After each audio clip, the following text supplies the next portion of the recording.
السلام علیکم ناظرین کرام، آج دعا کے فوائد کے متعلق آپ کے ساتھ چند باتیں شیئر کریں گے۔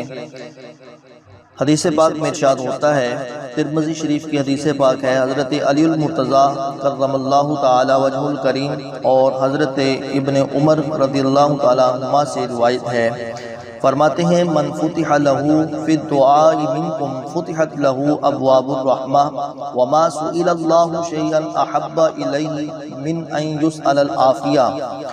جس کے لیے دعا کا دروازہ کھل جاتا ہے اس کے واسطے قبولیت کے دروازے بھی کھول دیے جاتے ہیں، اس کے لیے بہشت کے دروازے کھول دیے جاتے ہیں، اس پر رحمت کے دروازے کھل جاتے ہیں، اور اللہ تعالیٰ کے نزدیک سب سے زیادہ پسندیدہ دعا اس سے عافیت مانگنا ہے۔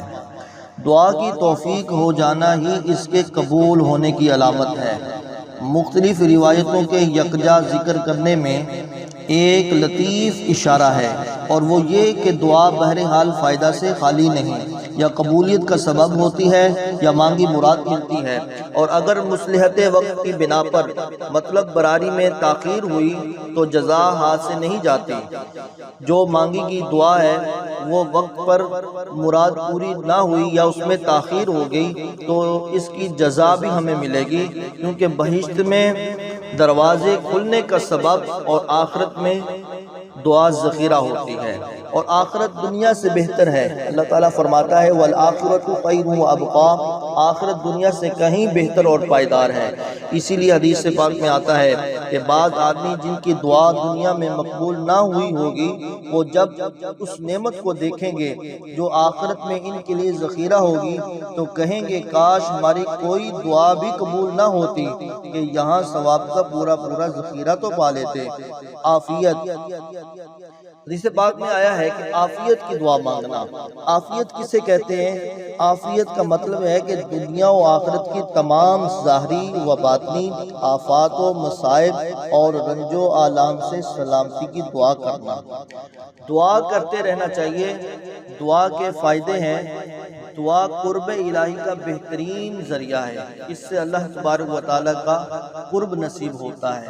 دعا کا ایک اور بھی فائدہ ہے، حضرت ابو ہریرہ رضی اللہ تعالیٰ عنہ روایت فرماتے ہیں، ترمذی شریف کی حدیث پاک ہے، لیس شیء اکرم علی اللہ من الدعاء، اللہ تعالیٰ کے نزدیک دعا سے زیادہ کوئی چیز باعزت نہیں۔ ایک اور جگہ پر حضرت ابو ہریرہ رضی اللہ تعالیٰ عنہ روایت فرماتے ہیں، جو اللہ سے دعا نہیں کرتا اللہ اس سے ناراض ہو جاتا ہے۔ حضرت انس رضی اللہ تعالیٰ عنہ روایت فرماتے ہیں ابن حبان کے حوالہ سے، دعا کرنے میں کوتاہی نہ کرو، اس لیے کہ دعا کے ساتھ ہرگز کوئی ہلاک نہیں ہوگا۔ حضرت ابو ہریرہ رضی اللہ تعالیٰ عنہ ایک اور ارشاد فرماتے ہیں ترمذی شریف کے حوالہ سے، جو شخص یہ پسند کرے کہ اللہ تعالیٰ اس کی دعا سختی اور غم کے وقت بھی قبول کرے تو اسے چاہیے کہ فراخی اور خوشحالی کے وقت خوب دعائیں کرے۔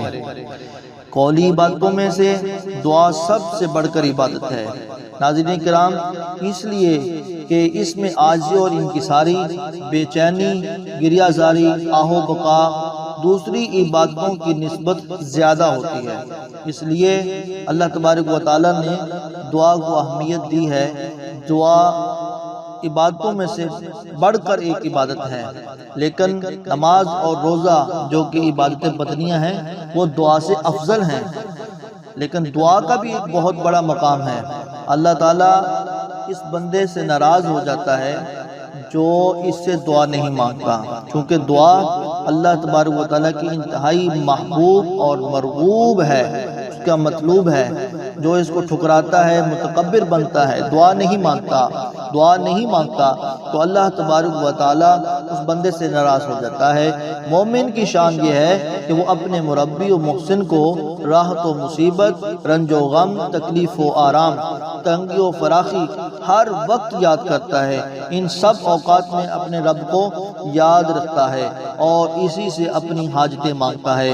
برخلاف مشرکوں اور کفاروں کے، وہ مصیبتوں اور سختیوں میں تو اس سے دعائیں کرتے ہیں اور حاجتیں مانگتے ہیں، اور خوشحالی و فراخی میں اس سے منہ پھیر لیتے ہیں، کنارہ کش ہو جاتے ہیں۔ ارشاد ہوتا ہے وَإِذَا أَنْعَمْنَا عَلَى الْإِنسَانِ أَعْرَضَ وَنَأَىٰ بِجَانِبِهِ وَإِذَا مَسَّهُ الشَّرُّ فَذُو دُعَاءٍ عَرِيضٍ۔ اور جب ہم آدمی پر اپنا فضل و کرم کرتے ہیں تو وہ ہماری طرف سے منہ پھیر لیتا ہے اور ہم سے کنارہ کش ہو جاتا ہے، اور جب اس کو تکلیف پہنچتی ہے تو لمبی چوڑی دعائیں کرنے لگتا ہے۔ ناظرین کرام، دعا کے بہت سارے فوائد ہیں۔ دعا کے متعلق اور بھی فرمایا گیا کہ دعا مومن کا ہتھیار ہے، دعا دین کا ستون ہے، آسمان و زمین کی روشنی ہے۔ حضرت ابو ہریرہ رضی اللہ تعالیٰ عنہ روایت فرماتے ہیں، الدعاء سلاح المؤمن وعماد الدین ونور السماوات والارض۔ فرماتے ہیں دعا مومن کا ہتھیار ہے، دین کا ستون ہے، آسمان و زمین کی روشنی ہے، اس لیے کہ مومن دعا کے ذریعہ اپنی اور غیروں کی بلا اور مصیبتیں دور کرتا ہے، اور اس سے ظاہر و باطن اور آسمان و زمین کی تاریکیاں دور ہو جاتی ہیں۔ رسول اقدس صلی اللہ تعالیٰ علیہ وسلم نے ارشاد فرمایا کہ دعا مومن کا ہتھیار ہے، دعا دین کا ستون ہے، زمین و آسمان کی روشنی ہے۔ حضور علیہ الصلوۃ والسلام ایک قوم کے پاس سے گزرے جو کسی مصیبت میں گرفتار تھی۔ آپ نے انہیں دیکھ کر فرمایا کہ کیا یہ لوگ آرام و راحت کے زمانہ میں اللہ سے عافیت نہیں مانگا کرتے تھے جو آج مصیبت میں آہو پکار کر رہے ہیں؟ عزیزان گرامی، ہمیں ہر حال میں دعا مانگنی چاہیے۔ اس حدیث پاک میں اس طرف اشارہ ہے، جو شخص فراخی و خوشحالی میں دعا کا اہتمام کرتا ہے وہ بلا و آفت سے محفوظ رہتا ہے، اور جو دعا کرنا چھوڑ دیتا ہے وہ بلا و مصائب کا شکار ہو جاتا ہے۔